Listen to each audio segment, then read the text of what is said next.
today on the podcast, we are going to be doing our annual summer movie wager. You can find more episodes of this podcast at thefilmcast.com. Email us at /filmcast@gmail.com. Find us on YouTube, Instagram, as well as Twitter at thefilmcastpod. Find us on TikTok at thefilmcast. We're posting videos new there every week. We got a couple very special guests. He is a senior reporter for IO9 and Gizmodo, Jermaine Lucier. Gentlemen, after going Maverick last year, my destiny as champion is dialed in, and there will be no hard feelings as I flash to an elemental victory. Wow. Whoa. Wow. That was also like some deep cuts, some no hard feelings cuts in there. That's amazing. Yeah. He said that really fast, X. Yes. The delivery was very haunted mansion. And joining us also, he is the co-host and co-creator of the Ordinary Adventures YouTube channel, Peter Sciretta.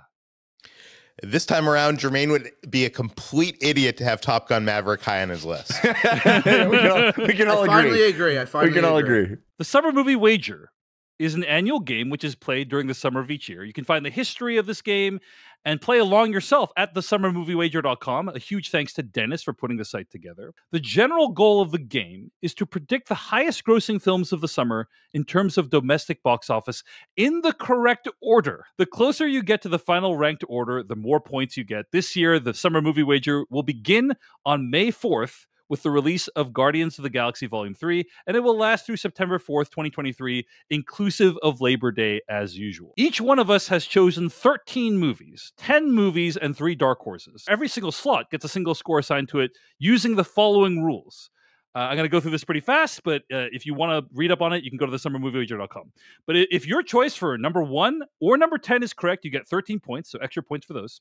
If you picked 2 through 9 correctly on the rankings, you get 10 points. If you picked a movie that's 1 spot away from its actual placement, you score 7 points.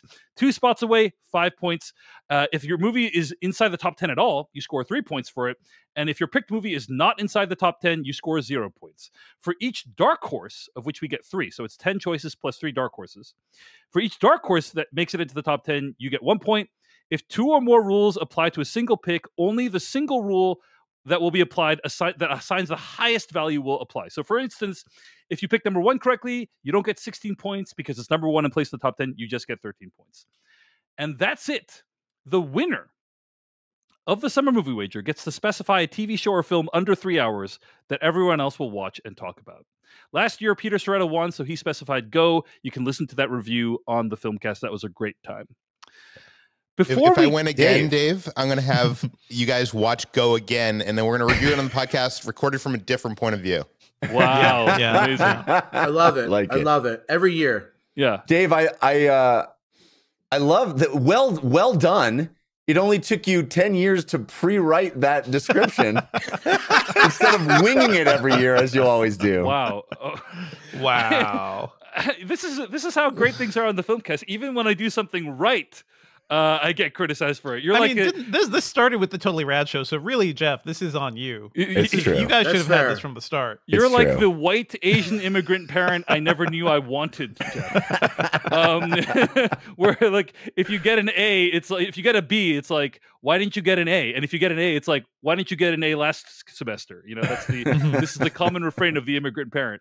Now, before we get into our picks, we're going to start with our number ones and count our way down. Before we get to our picks, I wanted to kind of sort of ask you guys about your general thoughts on choosing this year's top 10. I will say this is one of the most difficult lists I think we've ever made. Without a doubt. For sure. Last year was difficult for different reasons because it was hard to even find 10 movies that might make it into the top 10.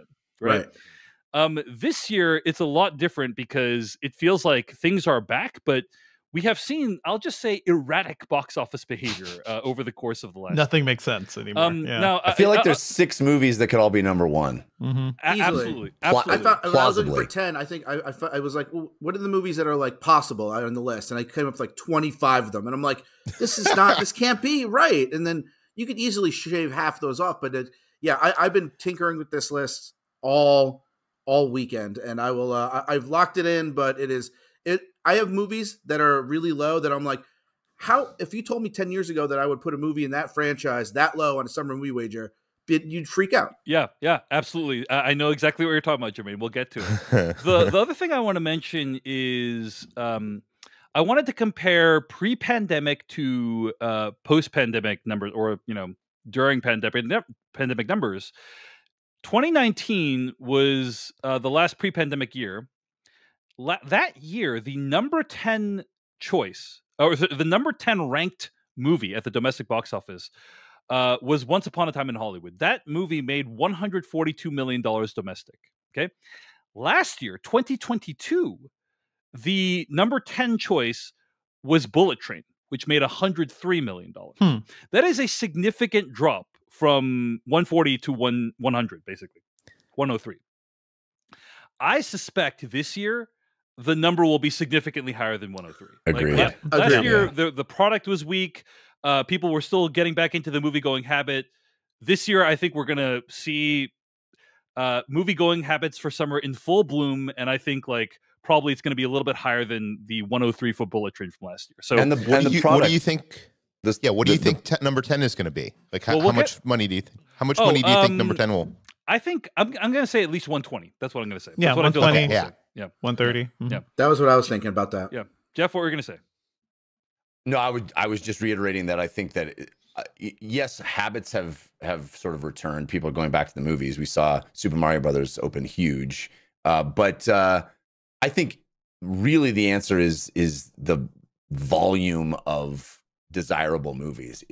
Yes, I can't remember a summer until pre-pandemic that it's been 3 or 4 years since we've had a summer that feels this summery. I mean, Mario is basically where every week there's potentially more than one movie opening that you want to see. Yeah. Right. It feels like the summer's starting early with Mario, given how big that movie has been. So we've actually caught some critiques at the either on Twitter or on the /filmcast@gmail.com. People, I don't remember where I got this comment, but basically people saying, "Hey, it's a shame you couldn't include Super Mario Brothers in the summer movie wager because." It would probably be number one. This is a good question. I predicted that too. Do we think any movie this summer on your list? Do you think any movie is going to beat Super Mario Brothers domestic box office? No, I think there's a chance. I don't think so. And, maybe one. Dave, you're blowing my mind that people who are just ride or dies for Mario no matter what and attack you on Twitter. I've never heard of such a thing. That's interesting. The day that I saw Super Mario Brothers in the movie theater with my son, it snowed at my house. Not summer. You cannot do this. Yeah, there's an April, and it was 90 degrees in New York Jeff last lives week, in right? Antarctica. Okay, sorry, go ahead. Go ahead, Jermaine. No, I said, wasn't it 90 degrees in New York last week? And so you can argue that, but climate change is just ruining the definition of summer. I think we got to go with the May. I'm happy with the May. It's like we had a Fast and the Furious movie open in April a couple of years ago that we did not count. So yeah, I think we're doing it right. Is that true? I think so.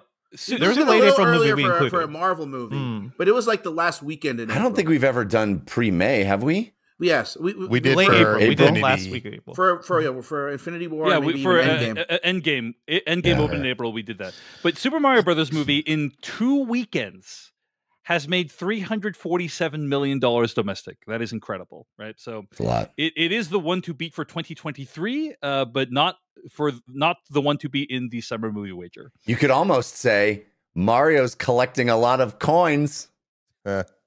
Boo. Well, you just sucked the energy. We're off to a great start. Off the whole room right there, Jeff. That was the million unsubscribe buttons clicking in simultaneous. So. That was me slamming my head into a brick. Okay. All right. Any other overall thoughts before we get to our actual top 10 picks plus 3 dark horses? Or shall we get to it? It's kind of a weird summer. It is kind of we're going to talk about Oppenheimer. It is very weird that Oppenheimer, a 3-hour-long movie about the guy who made the atomic bomb, is one of the most anticipated movies, right? I have no idea where the box office on that is going to land, but it's very weird for that to be a summer movie. It certainly is an outlier. Yeah. I had written down that I would be shocked if we all didn't have the same number 1 movie, but I think that every single one of us is going to have a different number 2 movie. Okay, so that's my one prediction. I don't. I think it's gonna be 2 is gonna be the brave choice. I think it's gonna be wild all the way around, and I'm very excited to get into it. I'm very curious. Agree with Jermaine. I think it's gonna be wild all the way around, and I have zero confidence in my list. As usual. I was going to say, how is that different than the usual? Okay. Well, I want to know more about Jeff's list making process, because Jeff, all you have is a title. That's literally all you're going on. It's true. Is a title and your concept of what the movie is. Most of these movies, the title explains a lot about what it is. Sure. I'll be frank. I think, if I recall correctly, Jermaine had seen Top Gun Maverick by the time we made the list last year. I'd seen part of it. If we recorded this next week, I had seen The Flash, which, darn it, would have given me a little bit of a leg up. Shenanigans again. I don't think any of us have seen any of the movies, right, at this point. Any of the movies that are going to be on the list. Okay. But we have seen the trailers, some of us. Yeah, which some gives of us a leg up. Oh, that's right. Oh, God, that's right. Jeff doesn't watch the trailers. Always forget. Okay. That's why he loses. All right, anyway. That's why he loses. All right, we're going to go Jermaine, Peter, Devindra, Jeff, and then myself. Let's begin. Jermaine Lucier, what is your number one pick for a domestic box office summer 2023?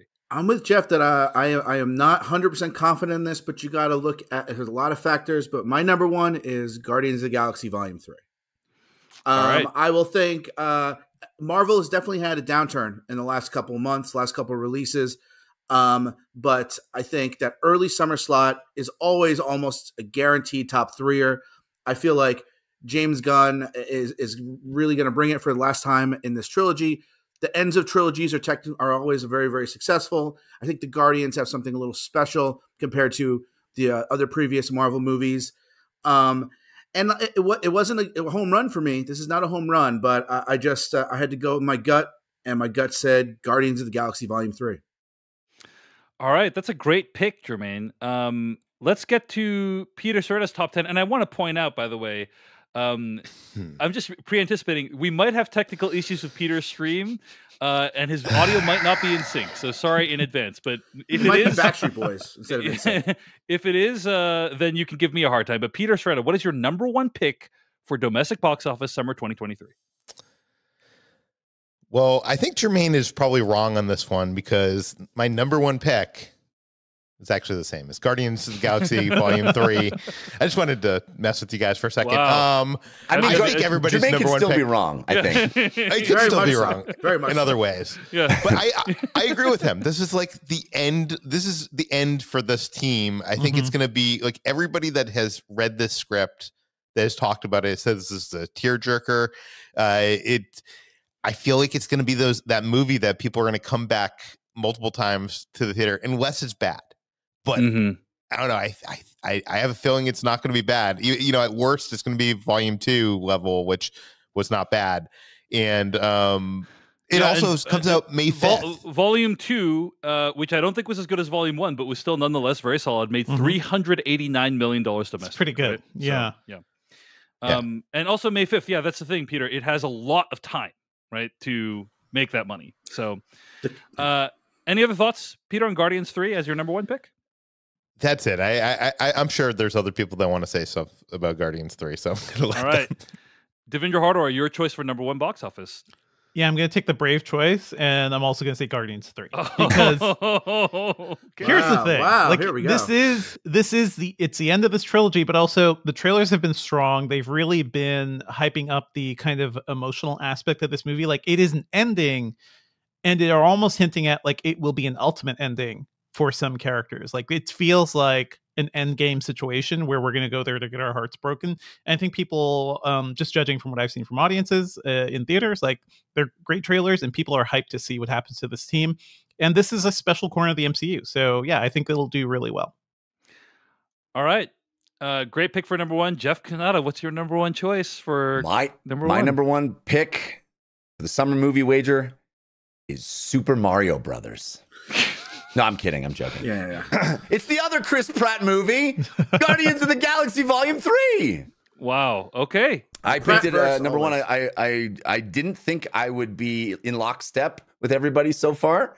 We're really giving Dave the open door to swoop in here and do the bold choice. There were other choices, you know. There are lots of other choices. And honestly, I was really uncertain that this would be my number one for quite a while. Yeah. But I do think, as Peter brought up, it's the first movie of the summer. It can have a long tail, and I do think there's this movie comes out and there's sort of a delta between the next really huge tentpole movie, and that's going to give people opportunity to go see it multiple times without having other things distracting them.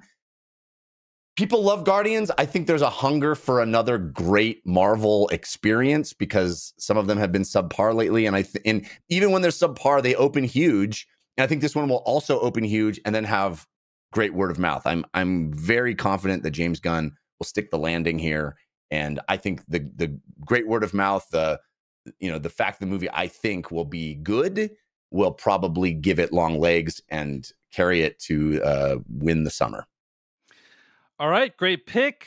My number one pick, unfortunately, is also Guardians of the Galaxy Volume 3. Wow, we all went there. And yeah, I struggled mightily with this as well, and there was definitely another one. Yeah, there was a brave choice. I was also number close to two making. that might have been on the list, but that might have been my number one. But I think for all the reasons you guys have said, it's Guardians of the Galaxy feels like a very safe choice. Now, here's the thing, guys. Here's the thing. Here, I got the sinking feeling. Has it ever? In my stomach when everyone started saying Guardians, because the last time we all chose a movie as number one was last year when everyone on this show picked Jurassic World Dominion as number one, and every single one of us was wrong. Last year was an anomaly. Well, strange time. When there's 2019, did we all pick Avengers and we were all right? Maybe so. True. Yeah. But when there's consensus, it usually means we're all dumb. Yes. Well, I'm really curious if my prediction that every number two is going to be different here is going to be true or not. Okay. I don't know. We'll find out. Well, we're going to take a quick break. We'll be back with more Summer Movie Wager right after this. All right. Let's get to our number twos, starting with Jermaine Lucier. What's your number two pick for summer 2023 domestic box office? Again, back and forth, tough summer. But my number two is Indiana Jones and the Dial of Destiny. You looked at the last movie in 2008 was a huge hit. Outgrossed I think it outgrossed The Dark Knight. I should have looked it up before I said it, but it was a massive hit. I think, and that was a very bad movie. I think people, again, maybe are equally excited. And I think even if it's sleep, even if it's not great, it does like $350 million domestic, and that's good enough for number two, number three. I'm hoping it's good. I love James Mangold. I think James Mangold, following up Steven Spielberg, it really knew, if I'm going to do this, it has to be right. And watching Harrison Ford recently on Shrinking, you're like, oh my God, he's still got it. Oh my God, he's so good. Mm-hmm. So I'm holding out hope. This is my one that I really, really want to happen. If you're watching on video, my whole upper shelf is all indie stuff. Indiana Jones and the Dial of Destiny. All right. Peter Soretta quickly making some changes to his list apparently right now. I was looking up. I was seeing Jermaine's claim that Indiana Jones and the Kingdom of the Crystal Skull outgrossed The Dark Knight. I was like, it made $317 million. Yeah, but The Dark Knight made 534 million. Yeah, The Dark Knight made 534. Yeah, you're off by phenomenon. You're way off, Jermaine. You're way off. Oh yeah. I forget where I was. I was thinking maybe the overall year. I don't know. I'm an idiot. Forget about it. All right. So I was like, if he's right, I should have. Okay. Number two is not Indiana Jones and Dial of Destiny. Number two for me is, and I think I'm probably going to be the lone person here on this one, is Spider-Man Across the Spider-Verse. Wow. Okay. Wow. Okay. Right. Wow. Bold. Now, the first movie, if I usually go on comps, yes, you do. I said, how does Jeff put together his list? The way I put together my list is I look at the previous film, and the previous movie and this, it only did 190. So it would not get to number two. This, Spider-Verse would not get to number two with that. But since then, we've had No Way Home, which was this huge movie. I mean, 814 million, right? It's a huge movie. We've had that Spider-Man video game. We've had, I just think Spider-Man, people found this on DVD, or I guess not DVD, VOD. I feel like this sequel is going to have a much bigger audience than that first movie. I think it has potential of doing over 300 million, maybe 350. I could be wrong. Wow. That is this is my big swing. Yeah, That's bold. it is a That's a bold big swing. Spider-Man Across the Spider-Verse, or the first one, Into the Spider-Verse, made 190 domestic in 2018, and typically you need well over 200, usually well over 300 to be in the top 3, right? So Yeah. So bold swing for Peter Sciretta, but it may pay off for him. That's his number 2 pick. Spider-Man Across Spider-Verse. Devindra Hardawar, what's your number 2 pick for summer 2023 domestic box office? So after last year, I was tempted to make this pick my number 1, just to be. I knew it would be different, but it's going to be Indiana Jones and the Dial of Destiny. I think everything I've seen from this, the trailers, as much as we roll our eyes at an older Harrison Ford being Indiana Jones, the trailers look phenomenal. And I have a lot of faith in James Mangold to knock this one out of the park. And last year also proved that there is a strong appetite for older franchises that people have not seen in a while. So I think all those factors combined will make this a pretty strong movie and hopefully a good movie, but also a pretty popular one. Solid choice as Devindra's number 2, Indiana Jones and the Dial of Destiny. Jeff Cannata, your number 2 pick. Boy, I was tempted to change it right at the last minute, just to be different. But I also picked Indiana Jones and the Dial of Destiny. But I was very tempted to swap my 3 and my 2 just to get a little separation from the rest of the pack here. But I do think that this movie, part of this is a heart pick. Like Jermaine was saying, it's I want this movie to be so wonderful that people want to go back and see it again and again and again. But this also feels a little bit like this year's Top Gun. Mm-hmm. This feels like the movie with the aging, charismatic leading man from a bygone era coming back to a franchise that has a lot of nostalgia and will stir that in a time when we sort of want to grab onto something that we all remember and loved. And if this movie can be a level of quality that Top Gun Maverick was, as far as, crowd pleasing and hitting all the right beats and doing the franchise proud, I think it will be that level of hit for people. People will be like, you have to go see the Indiana Jones movie. Like people were saying, you have to go see Top Gun Maverick. I don't think it's going to be Top Gun Maverick level, but I think it could be that same feeling this summer of the movie that people want to go to the movie theaters to remember what going to the movie theaters was like. It's a movie your dad wants to see and your grandfather. And guys, I hate to say it, but my number 2 choice is also Indiana Jones and the Dial of Destiny. And this really sucks because it means that this is very bad. It puts a lot of pressure on the remaining titles and the ranking of the remaining titles. But Indiana Jones and the Kingdom of the Crystal Skull is the first movie that the Slash Filmcast ever reviewed 15 years ago. So I don't know. And we are also number 2 in people's hearts. And 15 years later, we're still making podcasts and they're still making Indiana Jones movies. So yeah. Also, interesting fact: the Filmcast is also going to come to a conclusion when this summer as well. So, clearly, quality does not equal longevity, right? Like that's what we learned from Crystal Skull. Like you don't have to be good to stay alive. And the podcast. Yeah. But this is everything you guys have said is accurate. I think this is a 4-quadrant movie. This is a movie that's going to appeal to old people. It's going to appeal to film nerds. It's going to appeal to young people. Like I hope it gets everyone in the theater and makes a boatload of money. And that is something in my top 3 choices. I think every one of my top 3 choices are all family films. So I think those are the ones that are going to do really well. Super Mario Brothers being the latest example. So let's get to our number 3s. Jermaine Lucier, what's your number 3? This is where it gets really hard. And it's already been hard. I've already reiterated. We've said it. But I have a couple numbers here. First number is 530 million. I know. 504 million. And when I think of Disney of a certain era, I think of 3 movies. I think of Beauty and the Beast, Lion King, and The Little Mermaid. And so my number 3 is the live action Little Mermaid. I think the trailers have looked really bad. But even when the trailers look really bad, sometimes the movies turns out good. And even if they're not, people still turn out. The Aladdin remake made 355 million. If Little Mermaid comes anywhere near that, it's an easy number 3, maybe even number 2, number 1. So as much as I love the original Little Mermaid, I don't think I'm not really excited for this, but I think general audiences are excited, are going to turn out. And so Little Mermaid, number 3. All right. Great choice for number 3. Peter Serretta, what's your number 3 pick for summer 2023 domestic box office? By the way, I was way wrong about everybody having a different number 2. Yeah. It seems like all of you had the same number 2 just but me. You. Yeah. Just you. Yeah. Okay, for number 3, I also have The Little Mermaid, and as you know, I have not put Indiana Jones yet, which is notable. Wow. This is the cynical pick. This is not the like, I hope it makes number 3. I think this movie looks good.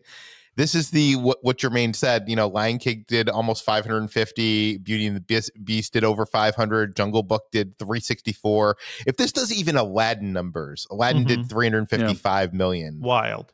Yeah. So I mean, and I think I'm just gonna say I think it will because, well, yeah, I'll get to it when I get to my Little Mermaid pick. So sorry, it's Peter, but finish what you're saying. Finish what you're saying. Yeah. And also, it comes out May 26th, so it has like. Not the full summer, but it has a majority of summer. There's some movies that are probably going to be on our list that like comes out in like early August or late July. Like this has, some time. And I feel like this is, a movie that you can take your kids to. So I think this movie is going to be garbage, like Jermaine says, but I think people are going to go see it. Oh boy. Aladdin live action was garbage as well. So I liked it, but this is. Devindra Hardawar, your number 3 pick for summer 2023 domestic box office. Yeah, I'm still like torn between 2 things. And in this case, I won't be cynical. I'm going to say Spider-Man Across the Spider-Verse. Wow. Okay. There we go. Let's do it. All right. Yeah.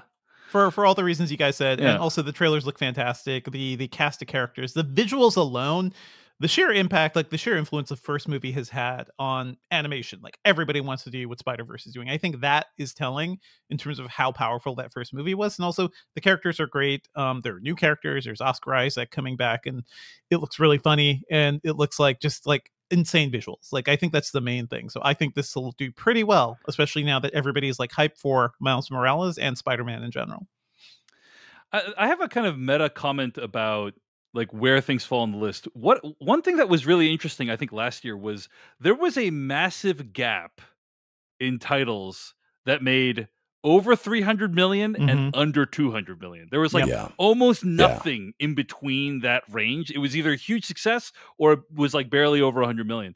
And I think that's interesting. Like, I wonder if we'll see the dynamic play out this year or if it will be more spread out, like an even gradation. I hope it is a more even gradation because I think that's a sign of a healthier box office. But we'll see. Great pick for number 3, Devindra, Spider-Man Across the Spider-Verse. Jeff Cannata, your number 3 pick. Well, this is terrible because oh no, the bottom of the list is going to be a major factor because I picked Little Mermaid as number 3. I feel like I should have just put it number 2 and had Indiana Jones number 3, just swap those just to have some sort of separation between the pack because you do have the what's it called? You're going last here in this rotation, Dave. So you do have that advantage. I have the advantage of being able to fly. Yeah. But so far, Jermaine and I have the exact same list, and I suspect Dave and I are going to have the exact same list, and I'm very worried about that fact because that's going to make the weird uncanny valley of picks 7, 8, and 9 to be like super important. It always is. It always is. Anyway, Little Mermaid, I agree with everything everybody said. I thought the Aladdin live action remake was terrible, and it still made $355 million, which is bonkers to me. And I think that even if this movie completely trips and falls on its face, it's going to be there's not any other programming like this early in the summer. There's no animation. I mean, I guess Mario Brothers is the competition to Little Mermaid in May, but there's no, there's no Minions movie. There's no other thing until Pixar comes much later that's going to get in the way of this movie being the thing that a bunch of little kids that are hooked on Disney are going to go see. And I think, all the sort of teens will be going to Guardians, but there's a lower age range that's going to be going to Little Mermaid, and it's going to make gobs of money. And I'm kind of kicking myself for not having the guts to put it at number 2. Well, I also hate myself, friends. And I, as a result, have placed Little Mermaid as my number 3 choice. And this is very, very upsetting because that means Jeff and I have identical lists. Also, Jermaine, Jeff and I have identical I was lists very close to doing the same until thing, this point. Yeah. Everything you guys have said is correct. But, you know, the one thing I'm going to add is I think Halle Bailey, who plays Ariel, is going to be a huge sell for this movie. Because I am interested in seeing her perform the songs in this movie and hearing kind of those re-renditions in a way that I didn't really want to hear what Will Smith's rendition of "You Gotta Have a Friend Like Me" was. You know, like I didn't care about that, but like the music alone is something that entices me to go back to the theater to watch The Little Mermaid.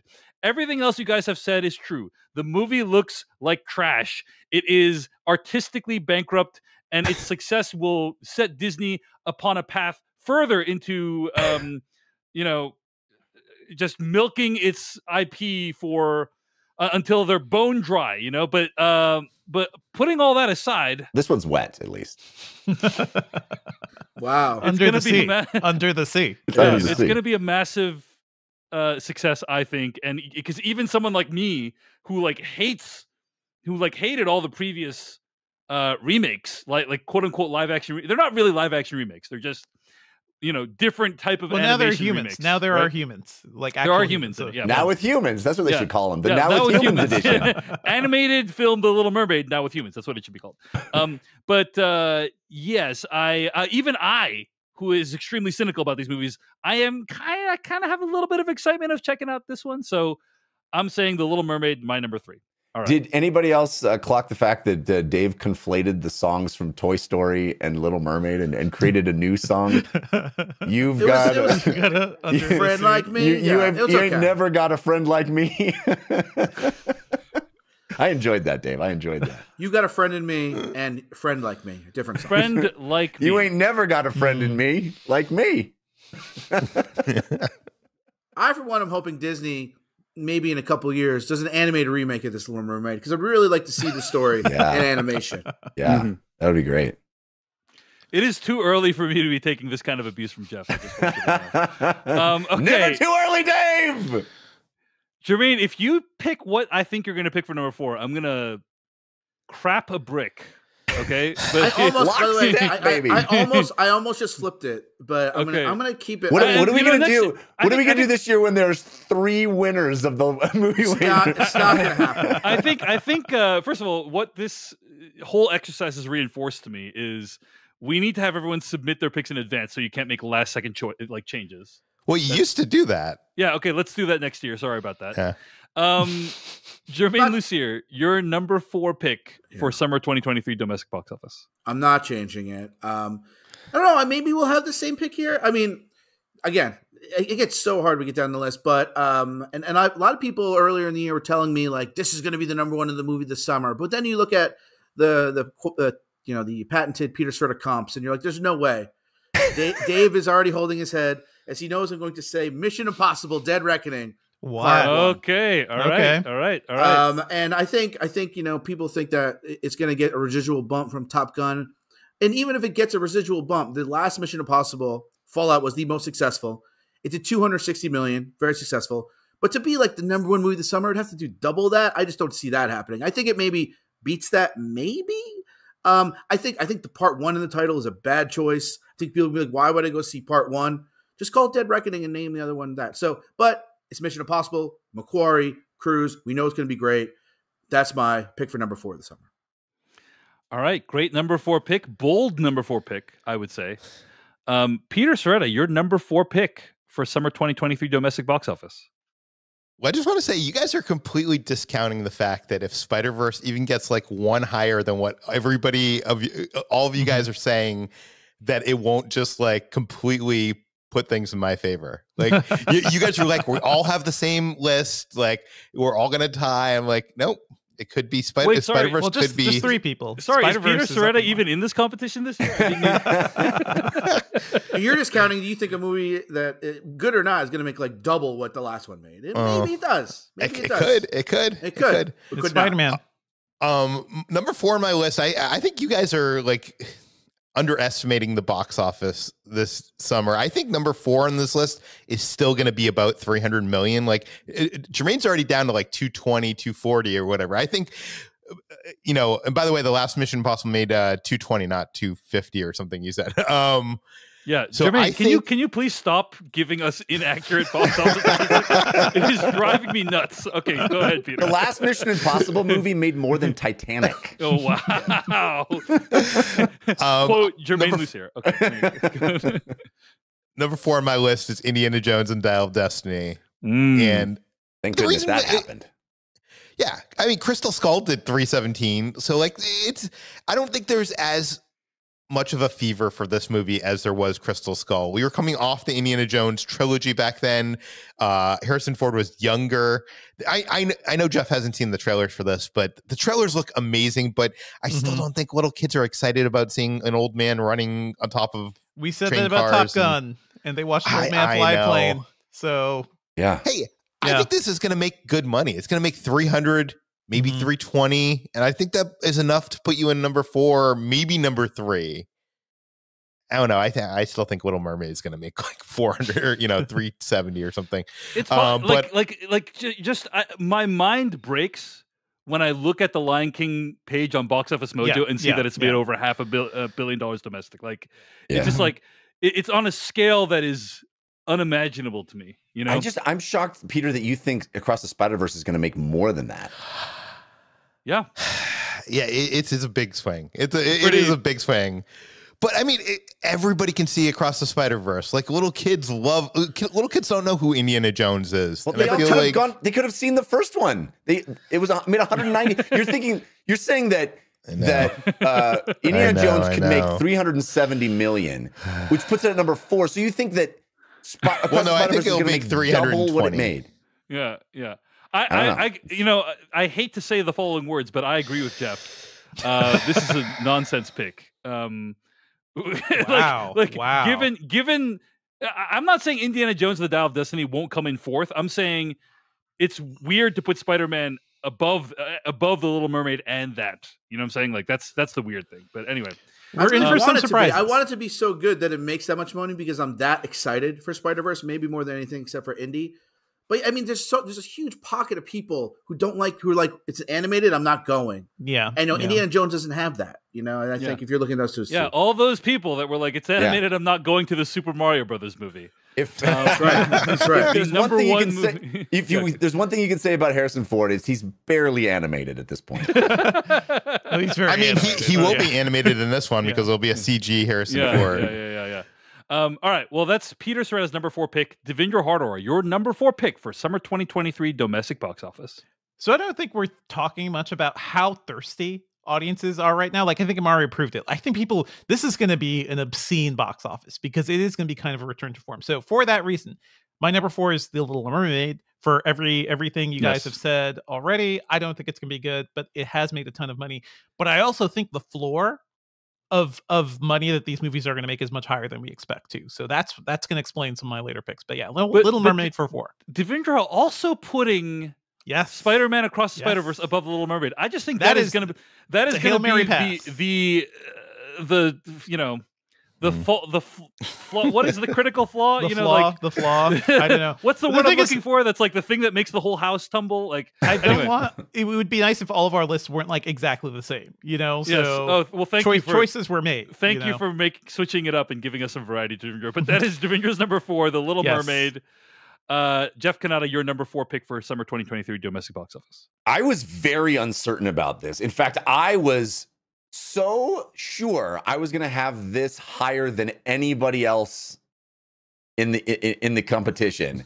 But number 4 for me is Spider-Man Across the Spider-Verse. Wow. I honestly thought there's no way anybody's going to put a movie whose predecessor made 190 million in the number 4 spot. So I'm taking a swing. But no, Peter's there swinging ahead of me. Yeah, this is what real boldness is, Jeff. Yeah. I really Spider-Man got a swing. There could be a pretty big drop between number 3 and number 4 in the list money wise. I think I think the entire summer is going to be making a lot more money than last summer, obviously. But I think Guardians, Indiana Jones, and Little Mermaid for me in that order are going to be in that pushing 400 million spots, jostling for that 400 million threshold. And then I think Spider-Man Across the Spider-Verse at number 4 is going to be considerably lower than that. And I think the rest of the movies are going to all be in that 250 pushing 3 place.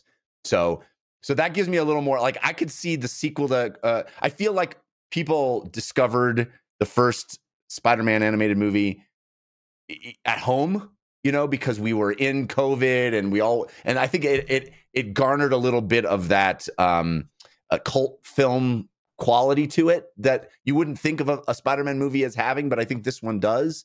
And so I do think the sequel is going to do better than the first one.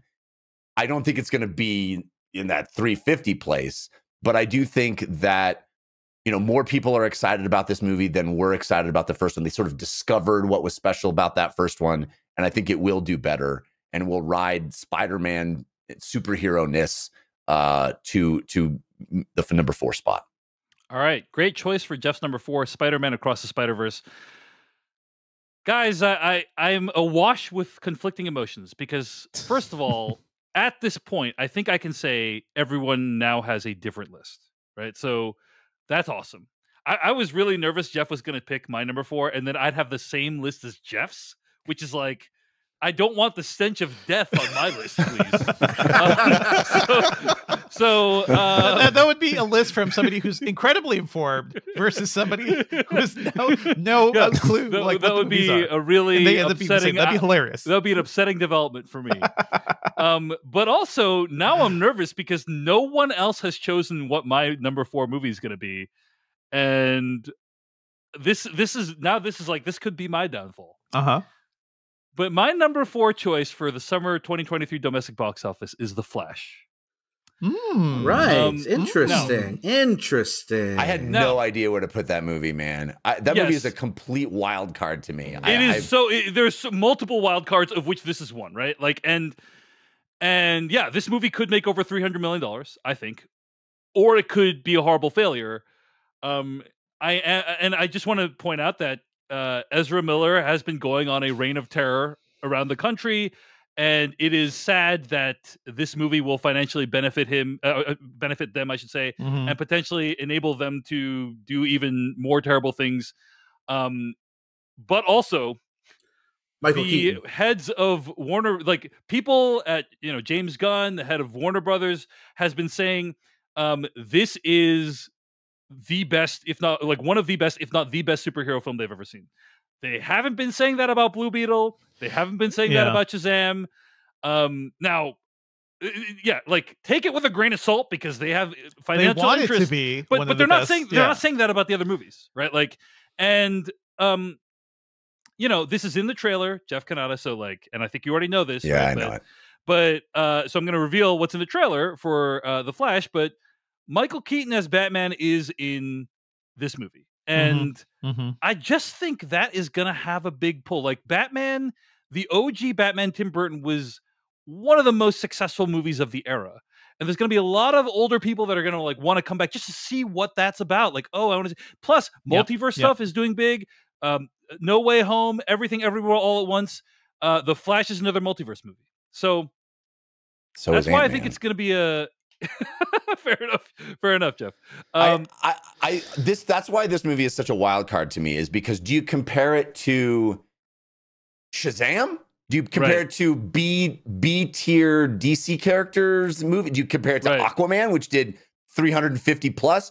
Do you compare it to a Batman movie? Yeah. Like, what do you compare it to? What is it? Are people going to go to this movie because it's a Batman movie? They're certainly marketing it like a Batman movie. Or is it going to have the weird DC in a weird place, not kind of faltering? This could be a massive failure. Like Shazam did not crack $60 million domestic, which is a fiasco, right? But Shazam didn't have Batman in it. Didn't have Batman in it. But then, the Ezra Miller of it all is also really complicated. This is a real tough one. It stinks. I don't think that will affect audiences. Like I think most people have no clue. Yeah. So this movie opens June 16th, right? And Warner Brothers is so confident in it. Like I mentioned earlier, they're showing it in the last week of April, which is next week when we're recording this, at CinemaCon to all the distributors of movie theaters, right? They did that last year for a little movie called Top Gun Maverick. Yes. Right. So when CinemaCon has a movie, and also last year Black Phone played, which was a big hit, respectively, which made the top 10. Right, exactly. So I think when a studio has a good movie, they know they have a good movie. I think they know they have the goods here, and the trailers have been good. The trailers have been pretty good. They could have backgirled it with all of the bad press, right? But they know they had something, and so they've held it. So I think it's a bold pick, Dave. But I don't think you're wrong. I mean, it's a wild card, like you said. We'll see. All right. Well, that is my number 4 choice for summer 2023 domestic box office. We're going to take a quick break. We'll be back with more Summer Movie Wager right after this. All right, folks, let's get to the rest of our list. Jermaine Lucier, we had reached your number 5 for 2023 summer domestic box office. What is your number 5? Number 5 is where I put Across the Spider-Verse. And I think it definitely could do more. And like I said, I'd like it to do more. I think it's going to make more than the last film. I think everybody's already said, the last film was a little bit of a surprise, went on to be an Oscar-winning mega hit. I think the hype for Spider-Man, a hype for animation that like this is going to bring people back in. I just think there's these other movies ahead of it, the ones that we've already talked about that are just going to outgross it. And I don't think that's any downside. So I think Across the Spider-Verse coming in at the 5 slot. All right. Solid choice. Peter Sciretta, you're number 5. I'm so unsure about almost every single placement on this list. And I will say that if this was last year, you guys would have given me so much crap for putting Spider-Verse. You've given me a little crap, but you've hedged your bets, guys. I feel like Maverick has changed the game. You're like, I'm not going to say anything. Nothing makes sense anymore. Nothing makes sense. Once bitten, twice shy, Peter. You don't want to be roasted on the finale. Yeah. Number 5 on my list. I'm not sure. This could end up being higher. Mission Impossible. I mean, the series generally does about 200 million. The last one did 220, which I thought might be the top of this is a more adult. You need to, it's more active. You can't just go there and eat popcorn and not pay attention. Do you know what I mean? It's a, how high can it go? But could it get the Top Gun Maverick bump with Tom Cruise? Will people, jump over from Maverick to this? I think it's 2 different movies. I don't know. This could be higher. I'm actually kind of regretting I didn't put this higher, but it's number 5 on the list. Wow. Okay. All right. Mission Impossible: Dead Reckoning Part 1.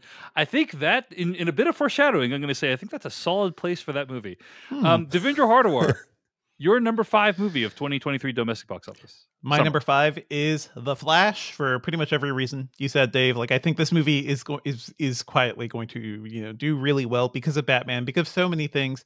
We've seen multiple things in that trailer that I think are really interesting and compelling, and may not just be Michael Keaton showing up. So there's a lot of things happening and seem really exciting about this, despite the mess of Ezra Miller outside of that. So I think this one will do really well, and the trailers look cool. I have no excitement for this movie, but damn, do the visuals look really, really interesting.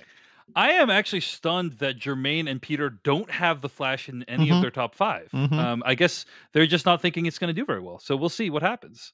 Dave, even Justice League did 229 million. Is this going to do bigger than Justice League? Yeah, it's a good question. Well, Aquaman did 350. To be fair, also, I think what you're not factoring in there, Peter, is Justice League was a very bad movie. And apparently The Flash is good. So maybe the Flash will good. Maybe the Flash will turn out to not be a good movie. I love how we've all shed our cynicism in the wake of Top Gun Maverick. It's well, the movies are good, so people like good movies. If you cut to pre-pandemic Summer Movie Wager, it's all the garbage films will be at the top because the audience loves garbage. By the way, how crazy is it? Yeah, how crazy is it that none of us, there's a Transformers movie coming out this summer, and none of us have said the word Transformers until now? There's another big franchise. May not say it at all. Yeah. There's another big franchise. There's a lot of big movies that could really be. Yes. There's movies that could legit be number 1 that nobody has mentioned yet. This is true. All right, Jeff Kanata, your number 5 film of summer 2023 domestic box office. I am in the Peter Sciretta camp, baby. I think this is a trap pick. But I'm doing it. I'm falling into the trap. This is, hey, remember how Tom Cruise ran up your butt last year? Guess what? Don't make that mistake again, my little voice in my head goes. And so I go, well, okay, I bet that Mission Impossible movie will be number 5. Guess what? Let me Probably just say, wrong. Probably a trap pick. Peter's like, well, it could be even higher. It probably is going to be lower. But you know what? I fell into the trap. It's number 5. I'm doing it. I'm like, I can't bet against Cruise, even though this franchise, you said the exact same words, Peter. Different movies. It's not Top Gun. And I don't think the 100% reason for Top Gun's success was Tom Cruise.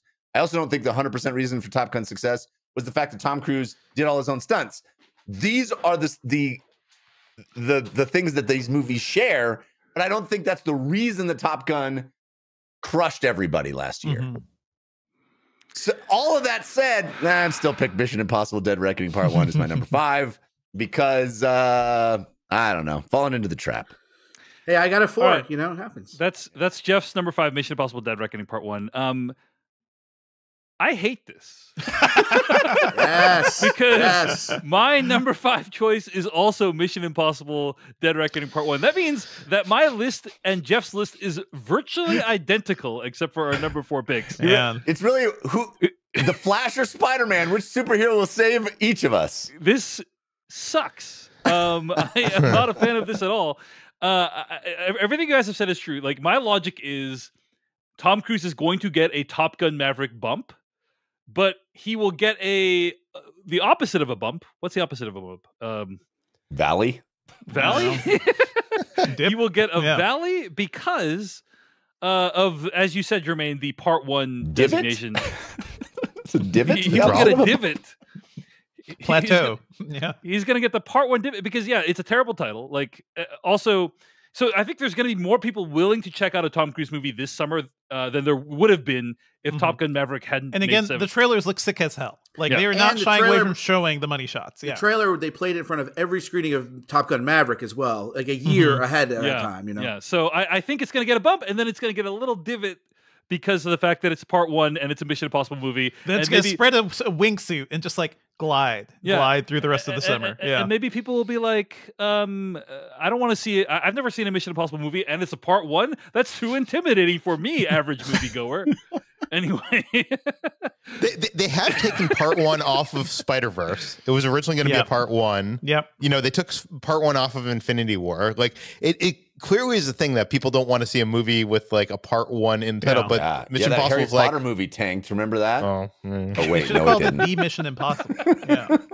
The Mockingjay. Jeff, you are spicy today, Jeff. You are spicy today. I like how you've got your finger on the pulse of the American moviegoer, Dave. When you're like, oh, what are these titles? It's so bewildering to me. Yep. That is my impression. Thank you. It's very good. All right, Jermaine Lucier, your number 6 pick for summer 2023 domestic box office. Number 6. This is where I have the Flash. I think I think for all the reasons we said, I think it could be a big hit. For the reasons we haven't said, I think DC's like Marvel, where it's in a flux here. Like Guardians could really screw us all if people don't care about Marvel anymore. They obviously do to an extent. DC, Shazam did not do well. This is in this weird transition. Do I need to see it for the new movies? Is this going to reset it? Wait, why is Michael Keaton in there? I think it might be confusing to people, the multiverse stuff in this one. But then again, it hasn't for all these other Spider-Man movies, multiverse movies. Though, to be fair, they didn't sell that all the other movies for Spider-Man. It kind of was a surprise, quote unquote. So I think number 6 is fair. It could be higher, like you guys have put it, and I have no problem with that. But it's an interesting case, as many movies are this summer. Indeed. That's The Flash, Jermaine's number 6 pick. Peter Soretta, your number 6 pick for summer 2023 domestic box office. I hate to say this, but I agree with Jermaine. The Flash is my number 6. I don't know. I think this could do like Justice League numbers. The Batman of it all like messes it up. Like who knows what? But I mean, there's also the fact that like I think Jermaine kind of. I have to say I'm finding the Justice League comp as like one of the most nonsensical things you're saying, Peter. Like not only was that movie bad, but it also had like tremendous production issues. Obviously, Ezra Miller and their issues are like, but I'm talking about like the making of the movie was a problem. This movie has been done for a while. Like I just don't think Justice League is a good comp. Yeah, there's also the movie that's been component on of the shelf for a while can be bad. Yeah. But there's also the component of this that there's a new DC and like I mean theoretically, this could be the transition into the new DC of resetting the universe, and I'm guessing that's what's going to happen. But I think a lot of people are probably like looking at Shazam or Black Adam, and they're like, "This is the old DC. Like, why do I need to watch this? This is like all going to be thrown out. Like Ezra Miller's not going to be the Flash in this new James Gunn DC." So maybe there's a bit of that too, but I don't know. Maybe general audiences don't even think about that. So I don't know. We'll see. But yeah, the Flash. It's not.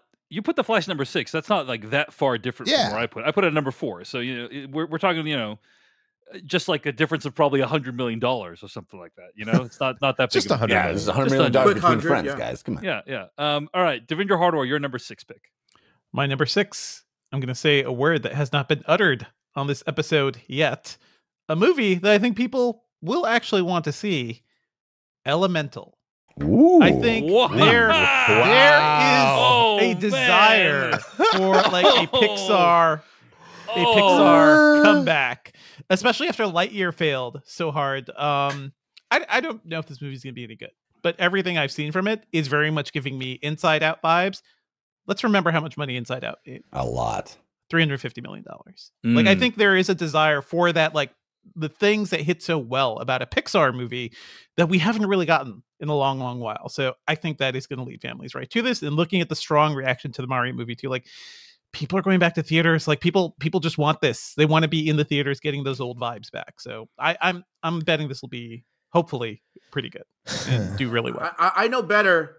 Me than to crap on anybody about a bold pick, right? I don't disagree. I disagree with this pick a little bit. It is not on my top 10. Wow. But I think I don't know. Pixar, it feels like DC, Marvel. I think maybe people aren't really as drawn to it just on the brand, And this one doesn't have. It's hard. You can't comp it with Mario. Mario has that IP, right? Elemental is an original story, which we love from Pixar, and I think the movie will probably be really good.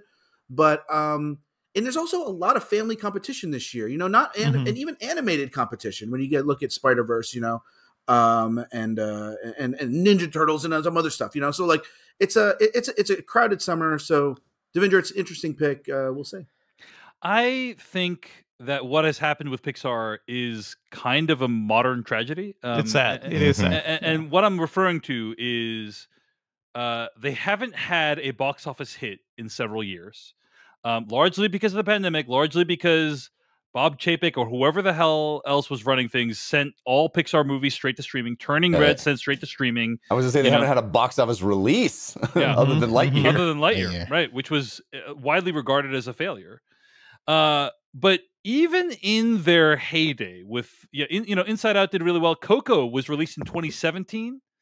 That movie made $800 million worldwide. But only 210 domestic, right? So I think Pixar is a force for good in our universe. Like I love the work that they do, but increasingly it feels like what people want is the Super Mario Brothers movie. They want reheated leftovers. They don't want like bold original vision.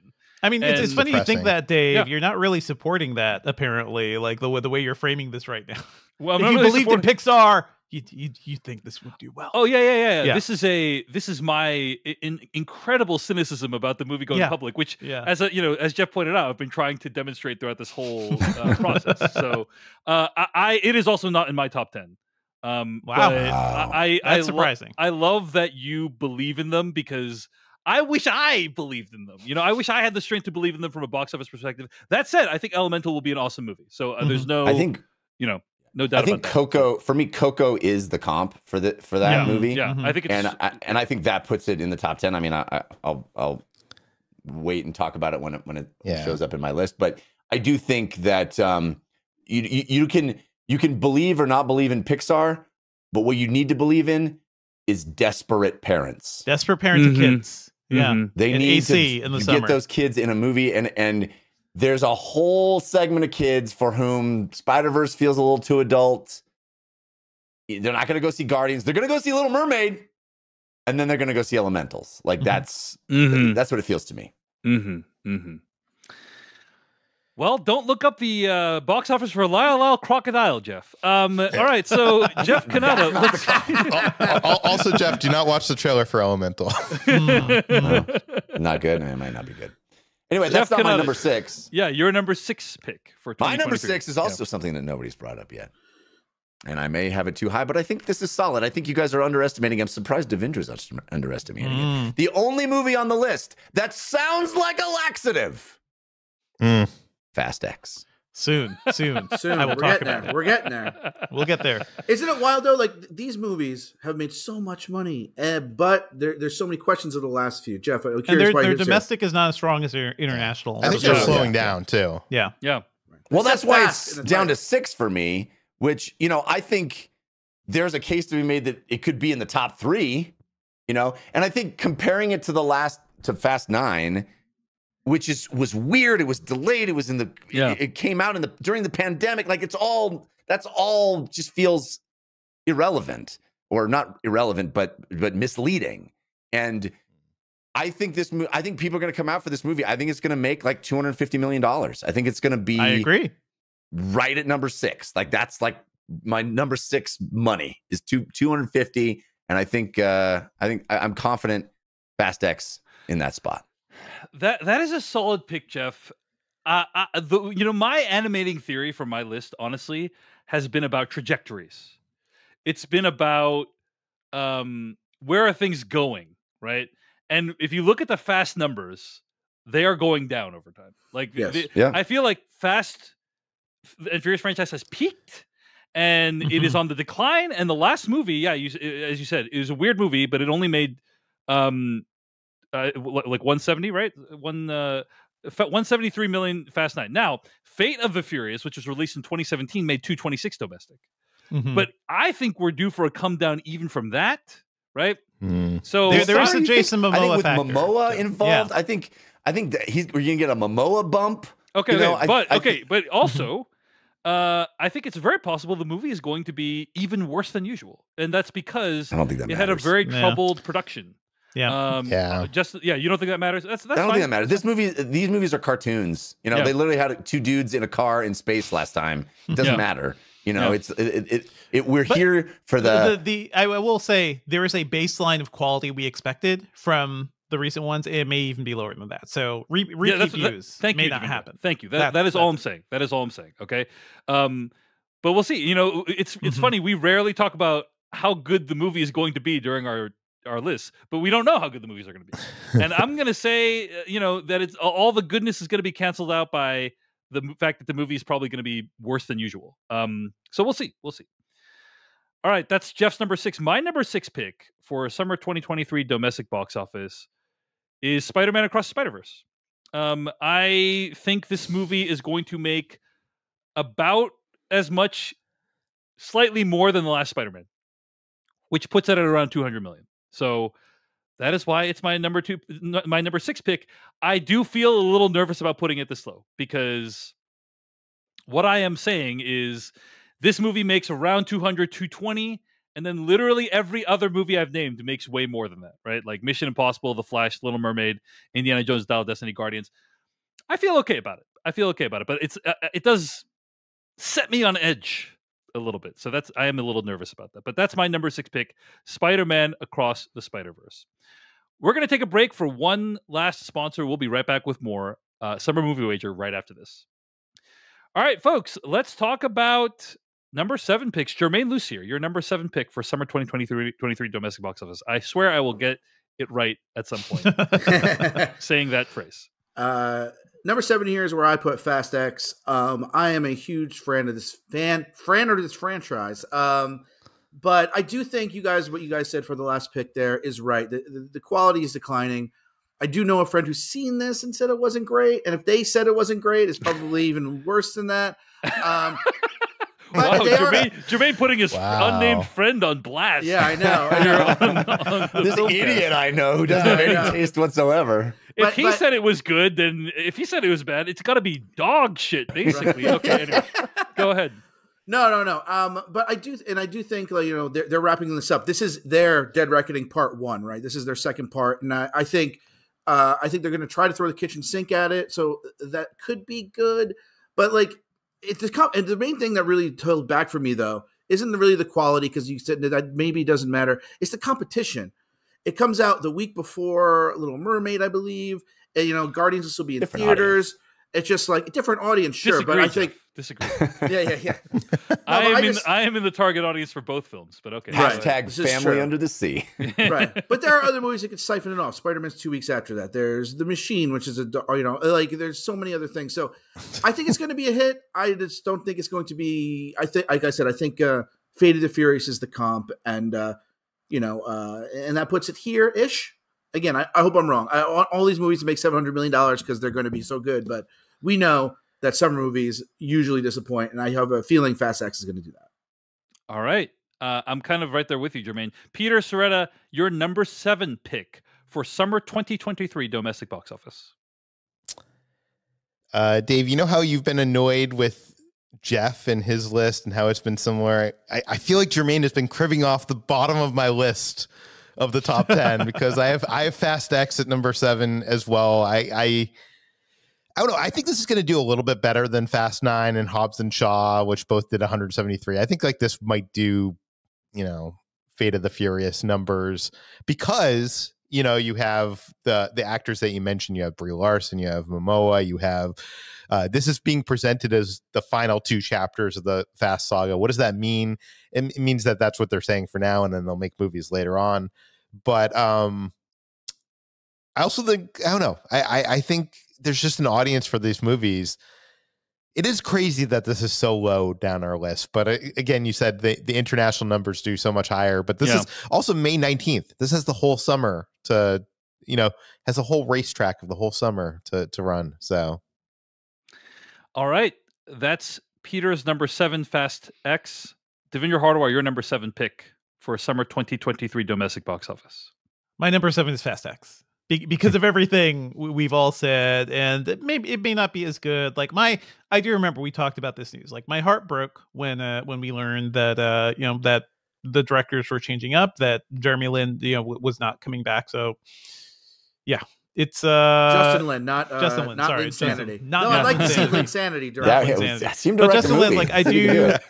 The dude resurrected the franchise, and it does break my heart that he's not back for this. He was the caretaker of the franchise for many years. He's made more Fast movies than anyone else. And Vin Diesel was like, not good enough, buddy. Not good enough. Well, it's the whole thing. But I don't hate Louis Leterrier. I have liked some of his earlier action movies. I do remember Transporter 1 and 2 were a lot of fun. So if he can achieve some of that, that would be nice. But yeah, number 7 seems about right here. All right, that's Devindra's number 7 choice, Fast X. Jeff Cannata, your number 7 choice. Well, this is where I put The Flash. I did not have the information you guys had about it being reportedly very good. According to people who made the movie. Yeah. So, I'm really getting worried that I put it way too low. But as I said, this over any other movie this year feels like the most unpredictable, for me, was the most unpredictable.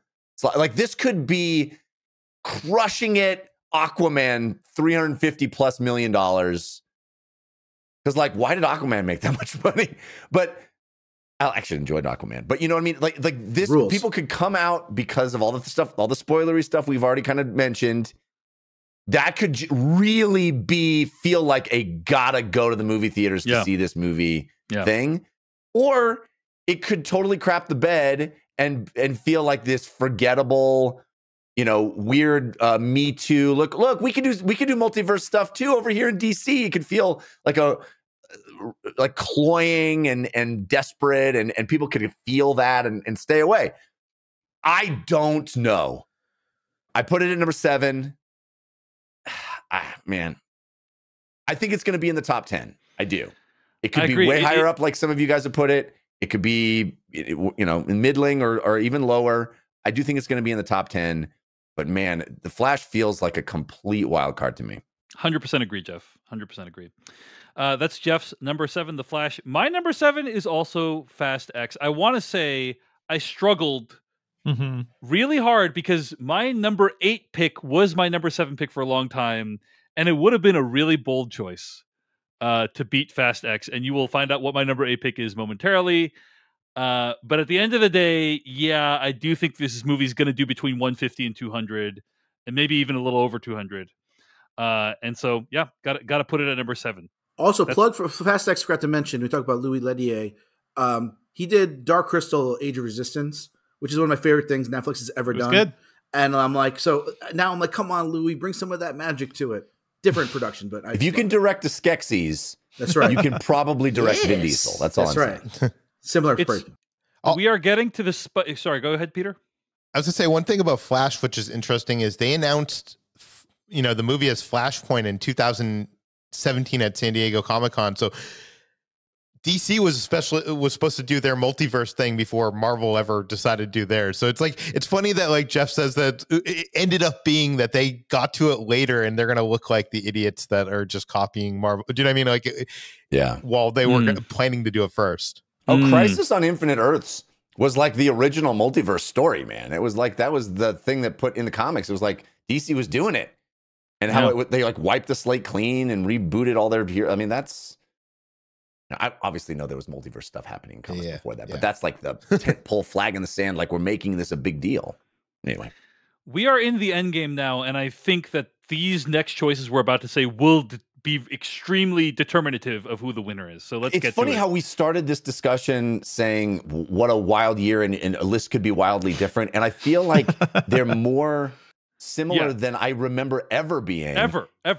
And it's going to be really interesting to see how this goes, because the details, one space here or there is going to make massive difference. Absolutely. And especially that 10 spot. The 10 spot is always the game changer. Yeah. All right, here we go. Jermaine Lucier, your number 8 pick. First person to mention it, and I think this is the wild card of the summer. This movie can make $700 million or it can make $70 million, and it is Warner Brothers' Barbie. Mm-hmm. I think this is a movie that, is it too subversive for audiences? Is it right down the pike of mainstream for audiences? The trailer came out last week, everybody was memeing it, like every single brand, every single person. Is everybody aware of it? Does that mean they're going to go see it? Or is it just in our sort of weird film, Twitter, podcast world that people are interested? I don't know. But I think it easily makes $150 million. And I think that puts it at this point in the list. It could be higher. I was talking to a friend about this, and they're like, "Oh, it's going to be like the number 2 movie this summer." I'm like, "Well, you're crazy, but you thought Fast X was bad." The same dumbass friend. The same dumb friend. Yeah, okay. I have a lot of dumb friends. I'm on a podcast with 4 of them right now. But yeah, so so Barbie. I'm curious to see what you guys think and where you guys have it. Just to say a bit about Barbie. I don't watch trailers, but somebody did tell me about much to my chagrin, told me about a scene that's supposedly in the trailer about beaching each other off. Yep. Yeah. It's pretty good. Parents aren't taking their kids to that. They don't know. They have no clue, Jeff. They will just walk in there and be confronted with that scene and have to explain it after. So. I think that it's PG-13, I'm sure. It's PG-13. Yeah. Yeah. I mean, this is a bold gamble, I think, for a Barbie movie, because you think what you want is Barbie movie to be like the Lego movie or Super Mario Brothers, to be the thing of oh my gosh, nostalgia, brand awareness. But it is this super subversive thing that I'm way more excited about personally. Yeah. But I think will not do it favors as far as that's what I'm being saying. Universal appeal. But if it's great, again, this is our thing. It's like, but it's so people can turn out, because you could talk to your friends. Oh my God, did you hear about Barbie? It's so good. It doesn't look like anything we've seen in a very long time. Like absolutely. I'm genuinely excited to see it. Genuinely excited. I just don't think it's going to be, I think it's going to be too weird and off-putting for a general audience to make the top 10. I think it'll do fine, but I don't have it in my top 10. Okay. Peter Soretta, your number 8 choice. I hate Jermaine because I also have Barbie at number 8. And I don't know. I think it could be 150. I think this brand is like one of those brands that everybody knows. It's like, like you said, your Instagram or your Twitter feed was, I mean, not Dave's Twitter feed because he's not on Twitter, but everybody else's Twitter feed was filled with like those personalized Barbie, poster things that they were doing. Like everybody knows Barbie, and I just think this is going to have a huge appeal. The only bummer is that this comes out on July 21st, which is only gives it about a month, and it also goes up against Christopher Nolan, which I guess is good counter programming to Christopher Nolan. But I don't know. I think this movie is going to do a lot more than I think people than Jeff thinks it's going to do. Well, there's that whole sequence I heard about where Barbie invents the fission bomb. Devindra Hardawar, you're number 8. This is where I put Mission Impossible: Dead Reckoning Part 1. I think this movie, I think it'll do pretty well. And I'm saying, I think all these movies, like but the box office floors we're expecting for these numbers will be higher than previous summers. So I do think it's going to be, audiences seem super thirsty. I think this seems about right for where this movie is. I wish, I wish it was higher up on this list. I wish this franchise was getting more love from general audiences, but it's kind of not. It has been this weird like thing for action fans and for people who, the more discerning action movie fans, and I don't think this movie will change that, but it sure looks fun and I hope it does well. Yeah. All right. Solid choice, solid slot for this one. Jeff Cannata, you're number 8. This is where things are getting different. This is where games are won and lost, boys. My number 8 is Pixar's Elementals. I do think the sequel, so it's not the singular. Sequel to the movie Elemental coming out this summer, Jeff. Yeah. It's the Aliens to Alien. This is the one that the first one's a real horror movie, and this one's more of an action movie.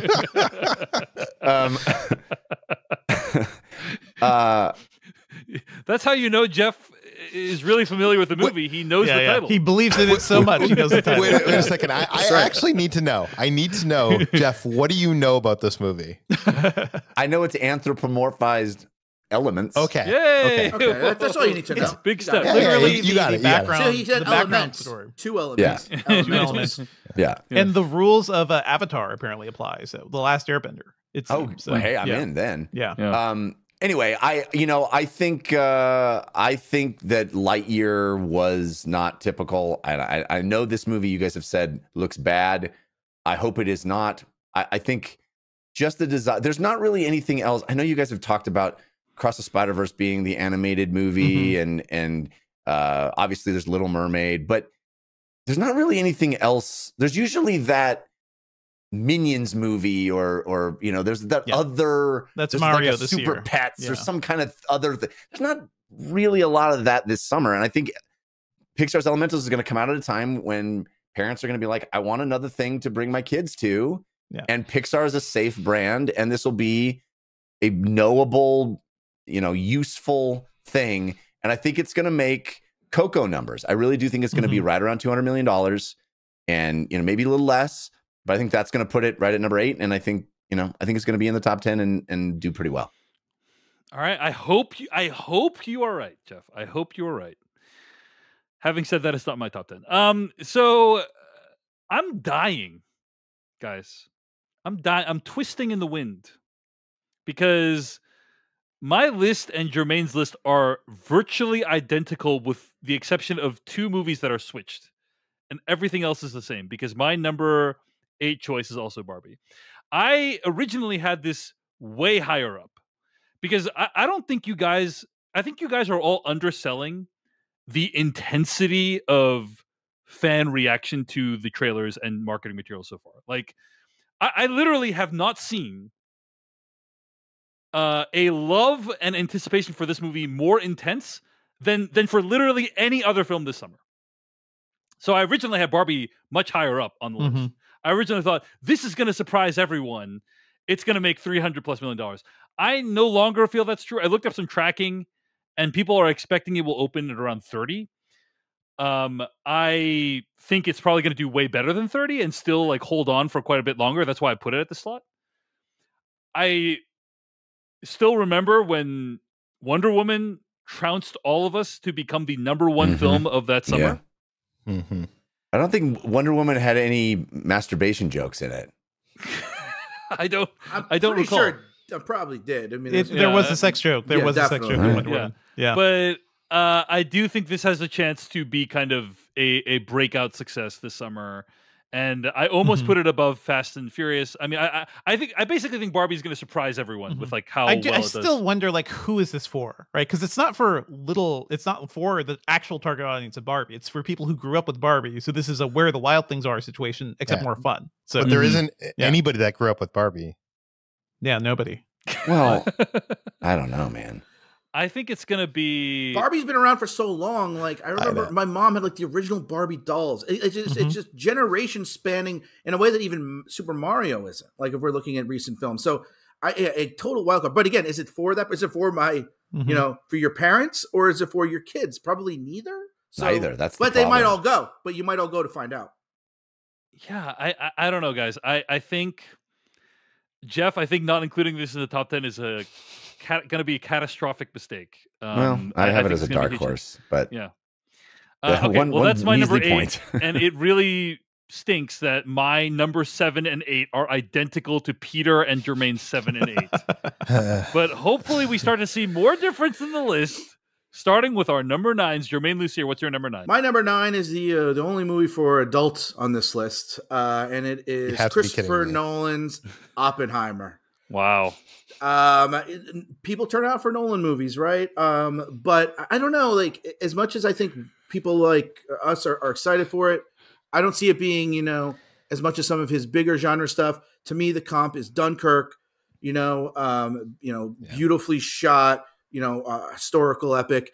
That did 190. And I think what Devendra was saying earlier about the floor being lower this summer. Yeah. It's also 3 hours long. Seems like that didn't hurt. That didn't hurt Avengers Endgame. It also somehow seems even more depressing than Dunkirk. Right. So So I struggled. It was not on the list my entire time. It wasn't until this morning before we started that I was like, you know what? No, in Nolan I trust, and I moved it up a little bit. So number 9, I think it's just so much competition. I think it's going to be successful, but I don't think it's going to be one of his bigger hits. Peter Serretta, your number 9.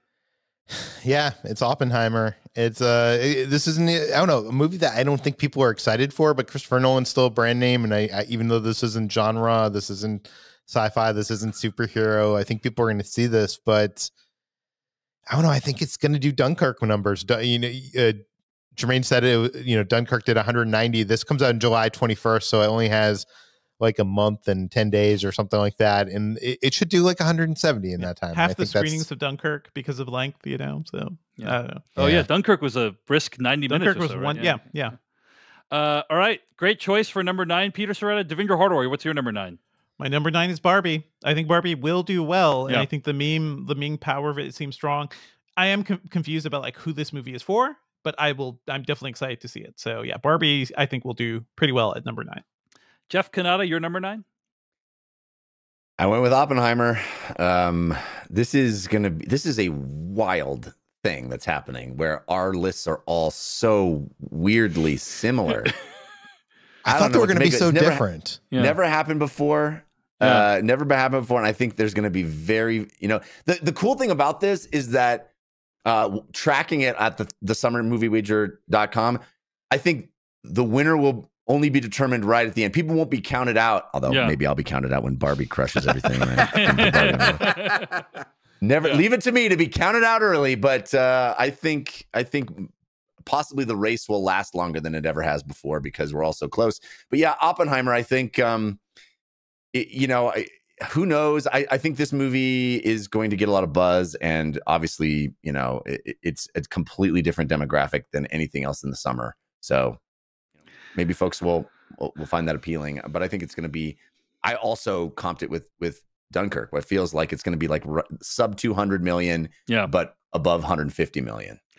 Well, my number 9 is also Oppenheimer, which means at this point, the only difference in mine and Jermaine lists are Mission Impossible: Dead Reckoning and Across the Spider-Verse. We have flipped spots for I think 5 and 6 slot, right, or 4 and 5 slot. Yep.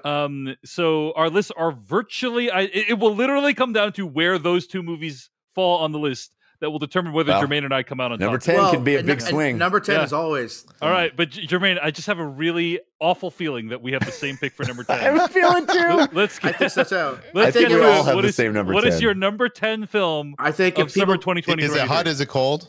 I think if people were talking about listening to this whole podcast, I alluded to it earlier. I screwed it up. It's Transformers: Rise of the Beasts. Dave is very upset. He has his hand on his head. I believe he probably picked the same thing. This is amazing. But it's amazing. But before we get to the similar list, Transformers used to be like the franchise, right? Oh, It used yeah. to be the franchise, and then the movies got so bad that when they finally released a good one, Bumblebee, it did $127 million. Bomb, right? Which is for the Transformers franchise. I think this is going to do better than that. But as much as I like Anthony Ramos and I don't know if I care about the Beast Wars. I don't know if audiences care. It's like that's why they have the Optimus Prime and stuff. So I think it's going to do better than Bumblebee, but I just don't think it's going to do much better than Bumblebee. You figure like if that did 127, this maybe does 150. Yeah, 150, which would put it right around number 10 slot. Exactly. Right, which is Paramount. Exactly my reasoning identically. Paramount, I think, and if it does only 150 million, I think Paramount's very upset. I think this is Transformers. They want it to do 400 million like it used to do. And I hope it does. I hope I'm wrong, except not really because I want to beat Dave. But not actually. Anyway, that's my number 10. Keep going. Doesn't even make sense. We have almost the same list. Okay. Yes, it's true. Peter Soretta, your number 10 slot. I originally had Transformers: Rise of the Beast in number 10, and by original I mean yesterday. Like I haven't changed the list. But I was like, what, this movie, I don't know. Like, are people excited for this? They saw Bumblebee. Bumblebee was good. Only did 127. So I decided instead to put at my number 10 slot Pixar's Elemental. Mm-hmm. I don't know.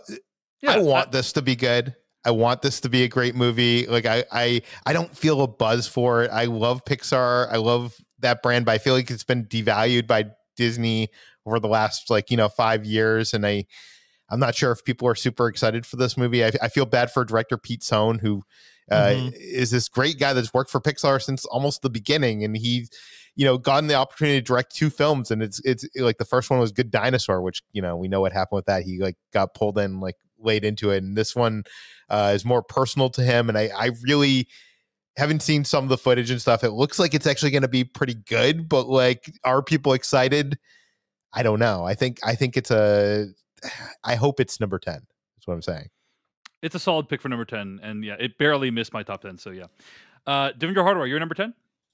My number 10 is the story of J. Robert Oppenheimer. I do think Nolan still has a pull among a certain type of group. There's just so many things working against this movie. Like, it is so long. The trailers look cool, but it also seems very, very dour because of what this movie is actually about. So this is not a summer fun romp. But I do think a lot of people will be like, well, it's Christopher Nolan. I gotta see what Christopher Nolan's doing. So I think that will be enough to get it to number 10. That's my reasoning there. And that's why I didn't put Transformers or anything else here. I do think that it's remarkable that 4 out of the 5 of us, aka the smart ones, all put Barbie as higher than Oppenheimer. So we'll see if that plays out, or if it will be the 1 out of 5. It is the battle of the summer. It is the weekend battle of the summer, right? Yeah. Jeff Kanata, you're number 10. I put Transformers: Rise of the Beasts in number 10. Incredible. The years now, you all may not remember, but there were 2 years in a row where I won the Super Summer Movie Wager. Yeah, and I did it. It was many I years think ago. it was slightly before the asteroids hit the Earth and the dinosaurs went extinct. I Right? mean, we can time it. Like, it was pre-iPad, right? Like, literally. Yeah, I think it Not was that around long the ago. time when the pyramids were built, right? Jeff? Everyone could easily remember. It's right there at thesummermoviewager.com. you go play those Real Player streams of those episodes. Yeah. I may have been slightly less gray, but those years I rode to victory on the back of a transforming car. The Transformers were always my number 1 picks, and it was a cynical pick because I hated those movies, but they always carried me to victory. And so I could not imagine having a summer with a full-on mainstream Transformers movie not making my top 10. But I don't think it's going to do very well. I do think it's going to be right there at number 10. And if only there was someone that agreed with me. I also chose Transformers: Rise of the Beast as my number 10. Which means, Jermaine, that either it's going to be the placement of Mission Impossible and Spider-Man that determine our list, or Dark Horses. the Dark Horses, right? Like, I think I honestly earlier today I was like, oh, we're not even going to have to do that tiebreaker like we did last year. But I think we definitely need to do. We need to do the Dark Horses. So obviously we're going to list Dark Horses, but I think the Dark Horses could swing the whole game this time. So let's get into them. You make a big assumption that you and Jermaine are going to be having the runoff. There's absolutely people here playing the game. Spider-Man number 2 or some shit. Yeah. All right. Let's do we have a game plan, by the way? If there is an exact tie, like what do we do? Yeah, last year we decided to pick the gross of the highest grossing movie, and then go like whoever's closest to or something like that. That's a good. Well, honestly, it's. If you and Jermaine actually have the highest score, I guess there's a way where you would have the same exact score, because if those two movies are actually flip-flopped, you'll both have one correct and true. one away, so you get the exact same score. Yeah, we need to. We'll see. But it's a good thing about it's a good thing. Like, everyone will list their estimated gross for their number one, and we'll go off that. Okay, right. And it will be closest to, in terms of like absolute value, not some BS Price is Right rules. Okay. All right. So $1. I'm going $1. All right, Jermaine Lucier, give us your 3 dark horses. 3 dark horses. Elemental, which you guys both of you have on your list. I did not. Haunted Mansion, which I'm excited for as a Disney fan, but I don't know if the marketing is going to be quite there. And then a movie that I almost had in my top 10, but I flipped back and forth just on the release date, which is Teenage Mutant Ninja Turtles: Mutant Mayhem. The last movie the last big good movie-ish, I guess, whatever. The first new remake came out in August and ended up being number 10. I remember it was screwed up the whole summer movie wager for us. So I think, and that's got that Spider-Verse style that we've been talking about. So there you go. So Ninja Turtles, Mutant Mayhem, Elemental, and Haunted Mansion. Solid picks. Peter Serretta, hit us up with your dark horses.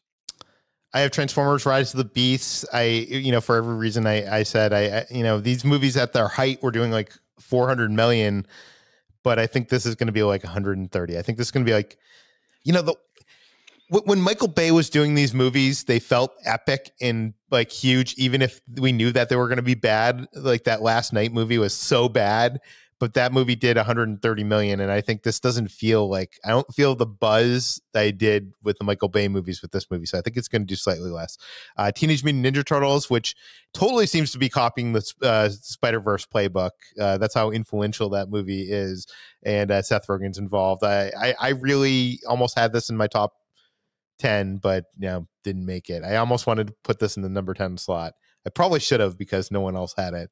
That would have been good. But it only has a month. It comes out on August 4th. So, and I agree with Jermaine. Haunted Mansion, big Disney Parks fan. This could be big, or not big, but it could be like 150 million, or it could be 90 million. I don't know. And it also comes out July 28th, so it only has like a month. All right. Those are Peter's 3 dark horses. Devindra Hardawar, your 3 dark horses? My 3 dark horses. This is where I put Transformers: Rise of the Beasts. I agree. Teenage Mutant Ninja Turtles also looks like it could do pretty well. I'm gonna throw a Hail Mary pass over here. Putting some money down on Meg 2: The Trench. Wow. Yes. Ben Wheatley's Meg 2: The Trench. Yeah. I wanted to do well. I just don't think that movie exists until I see don't think anything. It exists it doesn't. But Giant Shark, Jason Statham, I'm there again. Yeah. All right, not a bad choice. Meg 1 made 143, so it's not a bad choice. And what's your final dark horse, Devindra? No, he said 3. Oh, I said 3. Okay, sorry. Teenage Mutant Ninja Turtles, Meg 2, gotcha. and Transformers. Sorry, okay. Jeff Cannata, your dark horses? I put Barbie here, which, one measly point might be the reason I lose. But I put Barbie there, and also Teenage Mutant Ninja Turtles. I sat next to my son with the Mario movie, plugging my ears for the trailers. But when the Teenage Mutant Ninja Turtles trailer came on, he was excited. He's like, I want to see that one, Dad. So, I think it's going to do great. The only reason it didn't make my number 10 spot, which I almost put it in, as you guys have also said, I really was tempted to put this on the main list, but it doesn't have very much time at all. It comes out so late in August. I just didn't have the guts to do that. But it is a dark horse for me. And then I also put Haunted Mansion, Disney's Haunted Mansion, because it's got name recognition. It's a Disney property. I just don't think I think it's a little too quirky and weird to make the top 10, but I'd put it in a dark horse I almost put Strays. Because sometimes like the R-rated comedy can sneak animation. in. Yeah, that's a solid one. Yeah. But I didn't.